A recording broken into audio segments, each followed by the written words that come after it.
जय गुरु जी संगत जी मेरे साथ बोलिए जय गुरु जी शुक्राना गुरु जी अनंतम तक शुक्राना मेरे मालिक दा। संगत जी आपका मेरे चैनल पर स्वागत है। अगर किसी संगत को अपना सत्संग शेयर करना है तो दिए गए व्हाट्सएप नंबर पर साफ सुथरी आवाज़ में गुरु जी के चरणों में बैठकर पंखा बंद कर कर, क्योंकि पंखे की आवाज़ घर घर आती है, बंद करके रिकॉर्ड कर कर मुझे भेज दीजिए। मैं आपका सत्संग जरूर शेयर करूँगी। संगत जी ये मत सोचिए कि गुरुपा ने आपको जोड़ा और आपके हस्बैंड को नहीं। गुरुजी के जोड़ने का, सब एक इंसान के जुड़ने का टाइम अलग अलग होता है। गुरुजी से वो ही जुड़ सकता है जो अंदर से प्योर हो चुका है, जो अंदर से सारी परेशानियों से टूट चुका है। अब ऐसे बहुत सी आंटी करती हैं कि गुरुपा ने मुझे भी जोड़ लिया है, मेरे अंकल को भी या मेरे हस्बैंड को भी जोड़े। मैं नहीं संगत जी, जब उनका टाइम होगा वो भी जुड़ेंगे। और जब गुरुजी का तो कहता है परिवार का एक सदस्य भी मुझे से जुड़ता है, मैं पूरे परिवार को ब्लेस करता हूँ। तो संगत जी सबके मन के मैल धीरे धीरे जब खत्म हो जाएंगे ना, तो सब धीरे धीरे जुड़ जाएंगे गुरु जी से।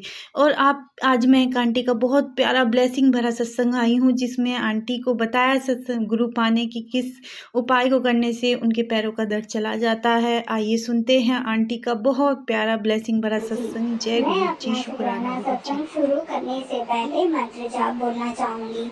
ओम नमः शिवाय, शिवजी सदा सहाय। ओम नमः शिवाय, गुरुजी सदा सहाय।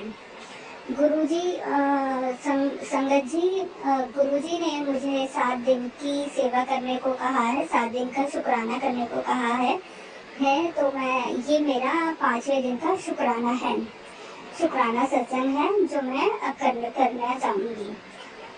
संगत जी वैसे तो मैं शुक्राना सत्संग नोटबुक पे ही लिख के करती हूँ, क्योंकि मैं भूल जाती हूँ, मुझे याद नहीं रहता है कि क्या क्या मुझे बोलना है, क्योंकि मुझे याद ही नहीं रहता कुछ भी लिखना बोलना, इसलिए मैं नोटबुक पे लिख के करती हूँ। लेकिन आज मैं नोटबुक पे लिख ही नहीं पाई कि मुझे क्या लिखना है, मुझे क्या, और मुझे कुछ याद भी नहीं आता है। इसके लिए मैं सबसे, अगर जो मुझसे कुछ गलती हो जाए तो उसके लिए मुझे क्षमा कर देना संगत जी। तो जय गुरु जी, शुक्राना गुरु जी।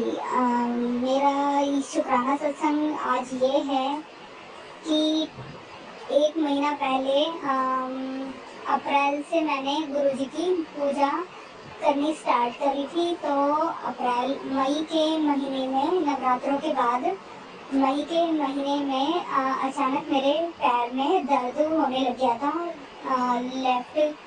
लेफ्ट वाले पैर में, नीचे एड़ी के पास। तो वहाँ ना मुझे मेरी नस खींच रही थी, नस पे नस शायद चढ़ गई होगी, तो पैर मुझसे ना पूरा नीचे रखा नहीं जा रहा था। मैं टेढ़ा पैर करके चल रही थी, 2-3 दिन तक लगातार ऐसे ही हो रहा था। तो धीरे धीरे वो दर्द बढ़ता जा रहा था।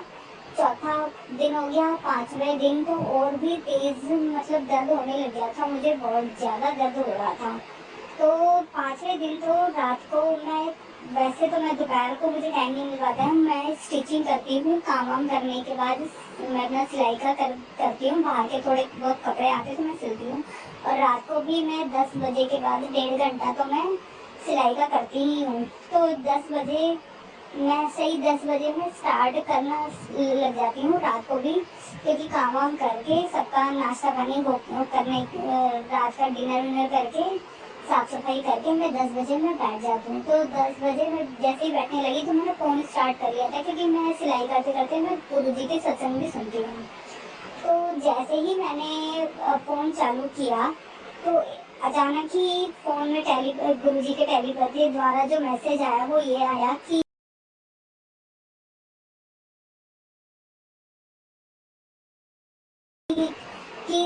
ये रात का मैसेज है, तुझे अभी की अभी सुनना है, तेरी जो पैर में दर्द है उसी के का इलाज है इसमें, और ये अभी सुनना है। तो मैंने जैसे ही वो वाला मैसेज स्टार्ट किया तो उसमें एक सत्संग आया, जिसमें 2-3 सत्संग थे, वैसे तो वो मुझे याद नहीं है, लेकिन एक सत्संग तो मुझे अच्छे से याद है कि उसमें था कि आंटी जी, उस सत्संग में आंटी ने बताया कि मैं गुरु जी के रात को काम करने के बाद जब गुरु जी को दूध दूध गर्म करके जब गुरुजी के आगे रखते हैं, फिर उसके बाद गुरुजी के वो पैरों की मालिश करते हैं, गुरुजी के फोटो स्वरूप की। जो गुरुजी के जो चरण स्वरूप है ना, उनके ऊपर चरणों पे थोड़ा सा घी लेते हैं हाथों पे, उंगलियों में, और वो गुरुजी के चरणों पे लगा के और अच्छे से मालिश करते हैं। मालिश ऐसे करते हैं कि जैसे हम सच में ही गुरुजी के चरणों पे कर रहे हो, बिल्कुल ऐसे ही धीरे धीरे करनी है, मालिश करनी है थोड़े से घी लेके। तो मैंने भी वैसे ही किया। जब उसमें आंटी जी ने बताया कि मैं चरणों पे थोड़ा सा घी लगा के मालिश करती हूँ रात के टाइम, तो मैंने भी वैसे ही किया। तो उसमें आंटी जी ने बताया था कि मैं मालिश करते करते ही उनसे बातें भी करती हूँ, और ये जो मालिश करती हूँ मैं किसी के सामने नहीं करती हूँ, और गुरुजी ने मना भी किया है कि किसी के सामने नहीं करना है, ना ही किसी को बताना है इसके बारे में, क्योंकि ये जो दवाई है ये गुरुजी की तरह की दवाई है। चरणों की जो घी लगा के जो करना है वो जादुई दवाई है, और वो सच में ही जादुई दवाई है। तो मैंने भी वैसे ही किया। मैंने भी जिस कमरे में, तो मैं गुरुजी का मंदिर है, उसी कमरे में मैं गई और मैंने दरवाजे थोड़े बंद कर लिए और पर्दा लगा लिया, और गुरुजी के चरणों पर मैंने थोड़ा सा उंगलियों से घी लेके और गुरुजी के चरणों पर मैंने मालिश की और गुरुजी से बात करने लगी। थोड़ी देर मैंने मालिश किया, फिर उसके बाद उनके ही चरणों का जो घी था वो मैंने उंगलियों पे लगा लिया। तो वो बहुत ही थोड़ा सा था, तो उसमें मैंने सादा घी लेके मिक्स करके, और फिर जहाँ मेरे पैर में जो जहाँ पे लगी हुई थी, जहाँ दर्द हो रहा था, बहुत ज़्यादा दर्द हो रहा था, मेरा पैर सीधा नहीं रखा जा रहा था कई दिनों से, तो मैंने वहीं लगाया वो गुरुजी के चरणों का घी। जब मैंने लगाया तो उसी वक्त ही तुरंत ही वो दर्द बिल्कुल गायब हो गया, पता ही नहीं चला, और मैं अपना पैर पूरा सीधा रख पा रही थी और पूरा आराम से चल रही थी इधर से उधर।